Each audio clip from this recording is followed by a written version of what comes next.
여러분 반갑습니다. 하나님께서 또 새날을 주셨습니다.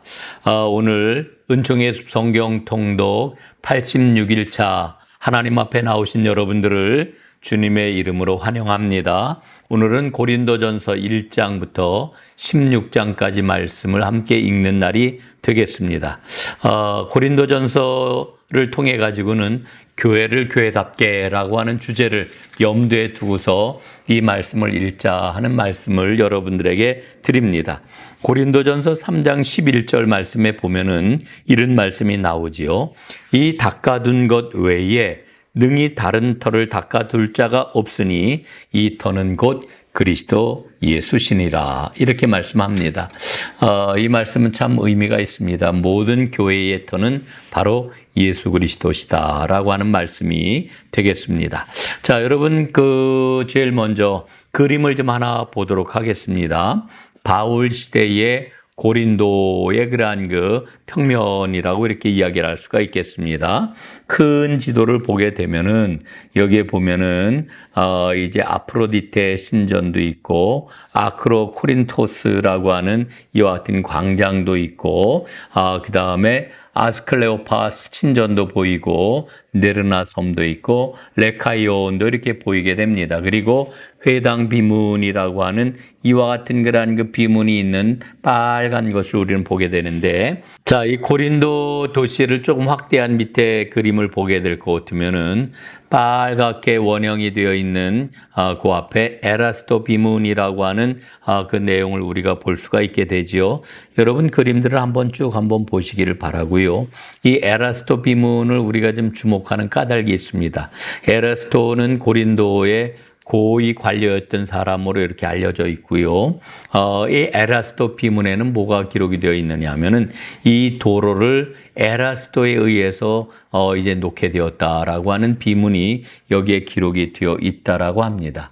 그런데 이 에라스토가 누구냐 하면은 바로 고린도의 그러한 공동체, 교회 공동체의 일원이었다고 알려진 그와 같은 사람이었습니다.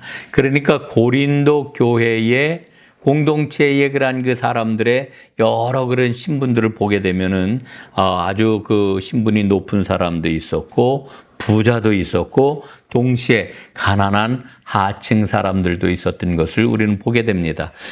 그거를 우리가 확인하는 그러한 상황으로 이 에라스토 비문을 우리는 보게 되는 것이죠. 자, 이제 다음 상황을 한번 보겠습니다. 고린도서 전서를 보게 될 것 같으면은 8가지 질문과 거기에 대한 답변이 기록이 되어 있는 것을 보게 됩니다. 첫 번째로 1장과 4장까지의 말씀입니다. 우리가 잘 알고 있는 것처럼 고린도 교회는 분쟁이 아주 가득한 그런 교회였습니다. 그래서 바울은 뭐라고 이야기를 합니까? 분열보다 그리스도를 자랑하라, 이렇게 이야기를 하고요. 두 번째 5장 말씀인데 죄를 쫓아내고 순결을 지켜라 하는 이와 같은 말씀을 주고 있는 것을 보고요. 6장에는 소송에 관한 그런 소송건에 관한 말씀이 기록이 되어 있습니다. 교인들 간의 문제를 가지고 세상 법정에서 송사를 하는 겁니다. 너무너무 이 문제에 대해서 이제 마음 아파한 사도 바울이 강력한 그러한 명령을 합니다. 세상 법정이 아닌 하나님이 주신 은혜로 이 문제를 해결하라. 그 다음에 7장입니다. 결혼에 관한 말씀이 있는데 각자 부르심대로 살아라 하는 교훈을 주고 있고요. 8장부터 10장까지 말씀을 보면은 음식에 관한 규정을 주는 것처럼 보이지만 실질적으로 그 내용은 뭐냐면은 자신에게 주어진 신앙의 자유보다 형제 사랑하는 것을 앞세우는 게 더 중요하다라고 하는 말씀을 주고 있습니다. 그 다음에 11장부터 14장까지 말씀은 예배에 관한 말씀을 주고 있는데 질서와 사랑으로 예배하라 하는 그런 말씀을 주고 있습니다. 자, 15장은 유명한 부활장이죠. 부활장. 부활하셔서 잠자는 자들의 첫 열매가 되신 예수 그리스도를 믿으라 하는 그런 말씀이 15장에 기록된 내용입니다. 그리고 16장 말씀은 나눔으로 사랑을 실천해라, 연보에 관한 교훈이 기록이 되어 있습니다. 자, 그러면은 먼저 1장부터 4장까지의 말씀을 좀 살펴보겠습니다. 실제로 고린도 교회 안에는 어떤 파가 있었습니까? 바울파가 있었고, 아볼로파가 있었고, 게바파가 있었고, 심지어는 그리스도파가 있었던 것을 우리는 보게 되지요. 갈라진 교회, 분열된 교회가 바로 고린도 교회였습니다. 그런데 바울이 주시는 말씀은 무엇입니까? 주 안에서 하나 되어라 하는 말씀입니다. 그러면서 사역자란 누구냐? 사역자의 자리에 대해서 3장 6절 7절 말씀에 보면은 이렇게 기록이 되어 있습니다. 나는 심었고 아볼로는 물을 주었을 때 오직 하나님께서 자라게 하셨나니 그런즉 심는 이나 물 주는 이는 아무것도 아니로되 오직 자라게 하시는 이는 하나님뿐이니라 하는 거라는 아주 중요하고도 귀한 그런 말씀을 주고 있습니다. 정말 그렇습니다. 사역자가 누구냐? 하나님의 일에 동역하는 자다 이렇게 이야기할 수가 있는 거지요. 자, 그 다음에 우리가 처음에 읽었던 그 말씀 고린도전서 3장 11절에 보면은 신앙의 터, 교회의 터, 믿음의 터는 오로지 예수 그리스도시다라고 하는 말씀을 주고 있는 것을 봅니다. 자, 이제 5장과 6장 말씀을 좀 보겠습니다. 5장에서는 음행에 관하여서 일러주고 있는데 단호하게 음행한 자는 쫓아내라 이렇게 일러주고 있고요. 그 다음에 적은 누룩이 온 덩어리에 퍼진다라고 하는 말씀으로 이 누룩을 경계할 것을 일러주고 있습니다. 우리가 유대인들의 관습을 하나 좀 생각해 볼 필요가 있습니다. 유대인들은 유월절을 맞이하게 되면은 집 안에 남아있는 누룩을 싹 다 치웠다라고 하는 거지요. 왜 그렇습니까? 누룩이라고 하는 게 유대인들에게는 부패를 상징하고 죄를 상징하기 때문에 그런 것이죠. 자, 그 다음에 6장에 보면 소송에 관한 그런 그 말씀을 일러주고 있는데 그 소송에 관한 말씀의 핵심이 뭡니까? 믿음의 형제를 세상 법정에 고발하지 말아라 하는 그런 그 말씀입니다. 믿지 아니하는 자들 앞에 서서 그들에게 판단을 받으려 하느냐? 사도 바울은 이렇게 책망을 합니다. 이건 굉장히 중요한 그런 그 말씀입니다. 이 하나님 나라와 윤리의 법이 하나님 나라의 그 윤리가 세상 법보다 얼마나 고상한지를 일러주고 있는 그런 말씀이죠. 아니 예수 믿는 사람이 어떻게 세상 사람들의 판단을 받느냐? 예, 우리가 그리스도의 법을 가진 사람은 세상을 판단해야 되는 사람인데 그렇게 해서는 안 된다라고 하는 것을 일러줍니다. 저는 바울의 그 말씀을 보면서 종교라고 하는 말을 떠올리게 됩니다. 종교라고 하는 그 단어의 뜻이 무엇입니까? 으뜸종, 마루종자에다가 가르칠 교를 쓰지 않습니까? 최고의 가르침, 으뜸되는 가르침, 이게 바로 종교 아니겠습니까?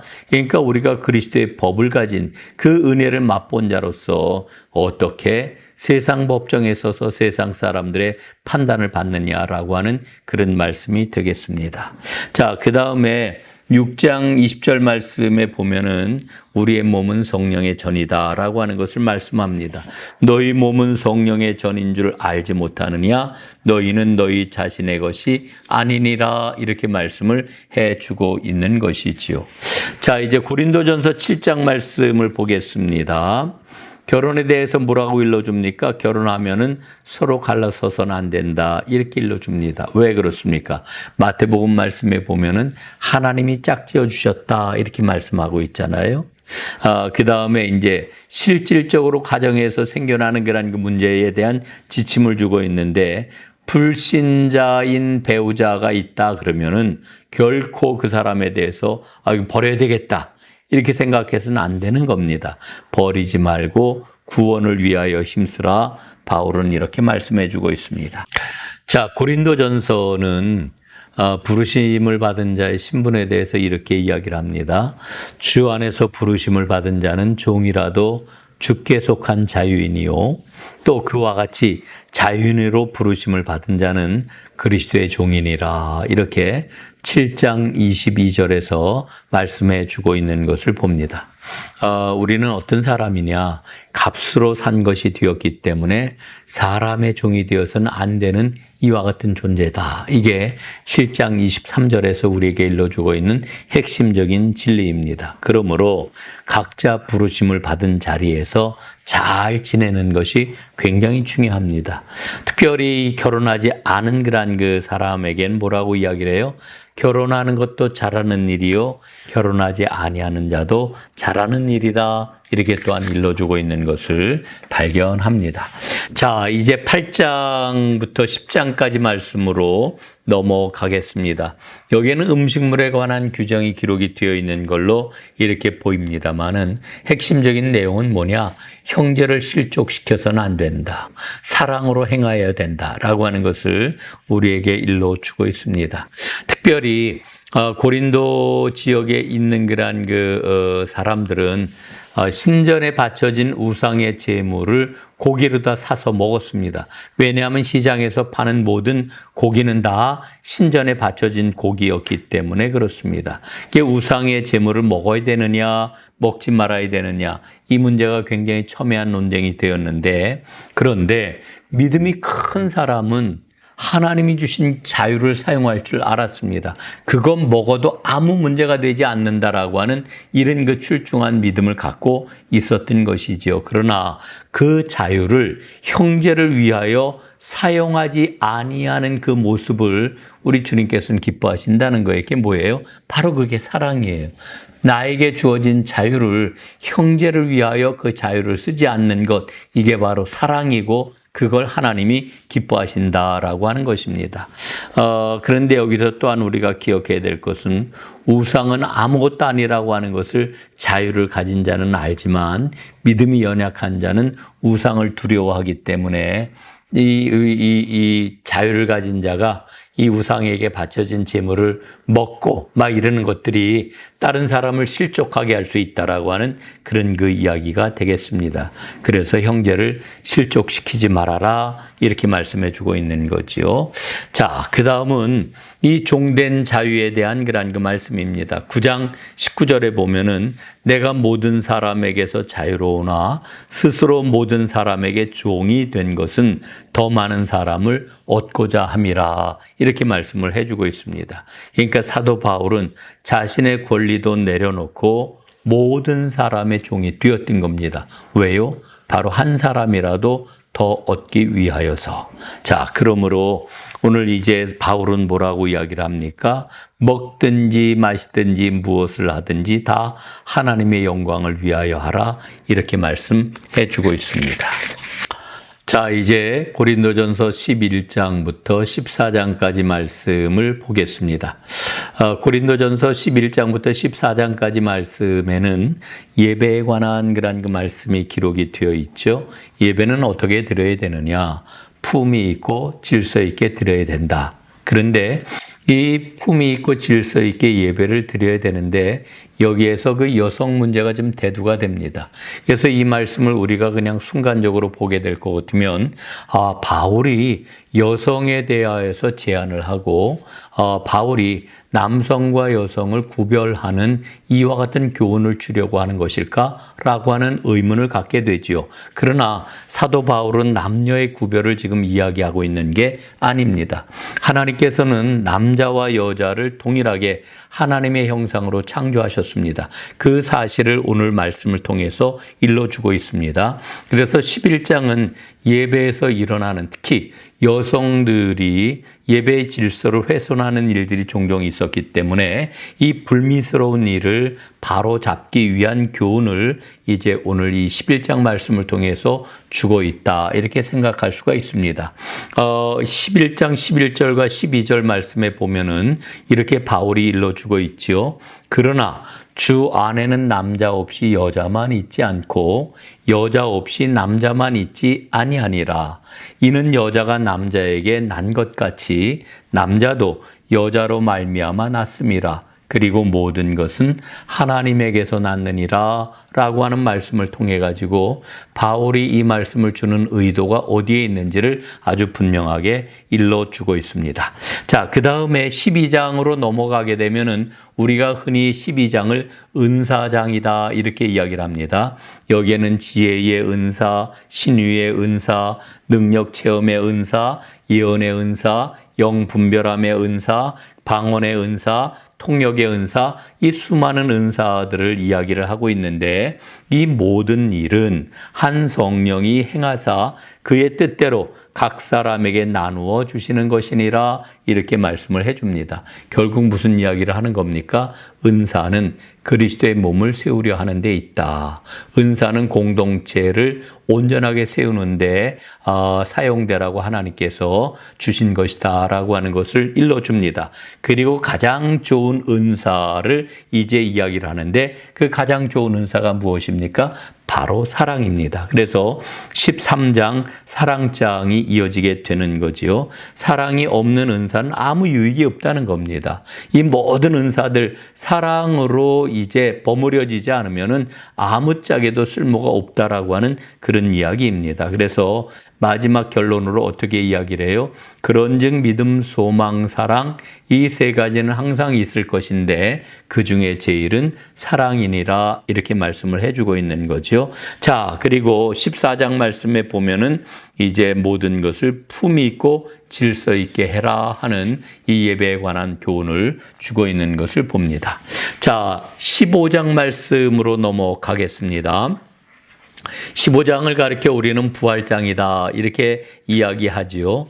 예수 그리스도는 부활하셔서 잠자는 자들의 첫 열매가 되셨습니다. 오늘 부활장에 보게 되면은 예수님의 부활의 증인들을 이야기를 해요. 게바와 12 제자와 그 다음에 500여 형제들에게 나타나셔서 예수 그리스도의 부활을 이제 보여주셨는데 이 500여 형제가 그 부활의 증언을 하고 있다는 것을 이제 이야기를 하고 있습니다. 그러면서 만약에 부활이 없다라고 하면은 예수 믿는 우리가 가장 불쌍한 자가 될 것이다. 이렇게 말씀을 해 줍니다. 그리고 그리스도는 부활의 첫 열매가 되셨다. 그리고 그를 믿는 모든 사람들도 다 부활하게 될 것이다. 이렇게 일러주고 있습니다. 그래서 고린도전서 15장 42절로 44절까지 말씀을 보면은 우리 모두는 신령한 몸으로 다시 살아날 것이다. 이렇게 말씀을 해주고 있습니다. 우리는 꼭 기억을 해야 됩니다. 예수님의 부활하신 그 몸은 영이 아닙니다. 영으로 부활하신 게 아닙니다. 신령한 몸으로 부활하셨습니다. 우리도 마찬가지로 이제 몸으로 부활을 하게 될 것입니다. 잠깐 그 누가복음 말씀을 떠올리게 될 것 같으면은 예수님의 부활을 여전히 의심하는 자들도 있었다 그랬습니다. 예수님을 만났는데도 불구하고 예수님이 부활하신 것을 의심했대요. 여러분 한번 이렇게 생각해 보시죠. 그 사람들은 도대체 예수님의 부활, 어떤 부활을 의심한 것일까? 뭐를 의심한 것일까? 여러분 뭘 의심한 거라고 생각하십니까? 그건 바로 몸이 부활했다라고 하는 것을 의심했다라고 하는 겁니다. 이 몸의 부활이 핵심이에요. 몸의 부활이. 그래서 이 15장 말씀은 우리에게 가장 확실한 소망은 바로 부활의 소망, 몸의 부활이다라고 하는 것을 일러주고 있습니다. 자, 마지막 16장입니다. 16장은 연보에 관해서 우리에게 일러주고 있는데 그 연보는 나눔으로 사랑을 실천하는 것이다. 이렇게 말씀해 주고 있습니다. 사도 바울은 예루살렘 성도들을 위하여서 연보를 미리 준비해라. 이렇게 일러주고 있습니다. 그 다음에 이제 그 디모데에 관한 말씀이 나오지요. 동역자 디모데를 에베소로 보내주고 아볼로를 기다려라. 이런 말씀을 주고 있습니다. 그러면서 마지막 경고의 말씀이 이 고린도전서에서는 굉장히 다른 서신서하고 좀 다릅니다. 뭐라고 말씀합니까? 주를 사랑하지 않으면 저주가 있을지어다. 이렇게 말씀하는 걸로 고린도전서 16장이 마무리가 됩니다. 이 고린도전서의 핵심적인 그런 메시지를 세 가지로 정리를 해보겠습니다. 첫째, 신앙의 유일한 터가 되시는 하나님을 우리에게 일러주십니다. 두 번째, 각 지체에 직분을 주시는 하나님을 우리에게 말씀을 해줍니다. 세 번째, 부활의 첫 열매가 되신 우리 주님을 우리에게 말씀을 해주고 있습니다. 자, 오늘도 고린도전서 말씀을 힘차게 달리시는 여러분 위에 주님의 사랑과 능력이 함께 하시기를 간절히 바라겠습니다. 수고 많으셨습니다.